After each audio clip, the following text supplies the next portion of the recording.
কোনো আইসিসি টুর্নামেন্টের জন্য যখন ভারতীয় দল গঠন করা হয় সেই সময় প্রত্যেকের নজর নির্বাচকদের খুনসুটির সিদ্ধান্তের ওপরেই থাকে। এর পেছনে অন্যতম প্রধান কারণ হলো ভারতীয় ক্রিকেট দলের ভয়ঙ্কর ফ্যান ফলোয়িং। একটা পদের জন্য কমপক্ষে 5 জন ক্রিকেটার একেবারে প্রস্তুত থাকেন। আর সে কারণে আমেরিকা এবং ওয়েস্ট ইন্ডিজে আয়োজিত 2024 টি-20 বিশ্বকাপের জন্য ভারতীয় ক্রিকেট দলের নির্বাচকদের কার্যত মাথার ঘাম পায়ে পড়েছে। একটা সময় পেরিয়ে যখন টিম ইন্ডিয়ার চূড়ান্ত স্কোয়াড ঘোষণা করা হয়েছে তা নিয়ে উঠতে শুরু করেছে একাধিক সমালোচনার ঝড়। ক্রিকেট ফ্যান থেকে ক্রিকেট বিশেষজ্ঞ সকলের মুখে একটাই প্রশ্ন শুনতে পাওয়া যাচ্ছে, কোন পারফরমেন্সের ভিত্তিতে হার্দিক পান্ডিয়াকে এই দলে সুযোগ দেওয়া হলো।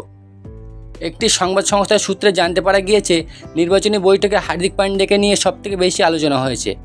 এমনকি পরিস্থিতি নাকি তর্কাতর্কির পর্যায়ে চলে গিয়েছিল। অনেকেই মনে করেন হার্দিক পান্ডিয়া আসন্ন এই বিশ্বকাপ স্কোয়াডে শুধু অতীতের পারফরমেন্সের নিরিখেই তাকে সুযোগ পেয়েছেন। যদি চলতি আইপিএল টুর্নামেন্টের নিরিখে নির্বাচন করা হতো তাহলে খুব সম্ভবত হার্দিককে এই স্কোয়াডে জায়গা দেওয়া হতো না। একটা সময় ভারতীয় ক্রিকেট দলের হার্দিক পান্ডিয়াকে ফিনিশার হিসেবে দেখা হতো।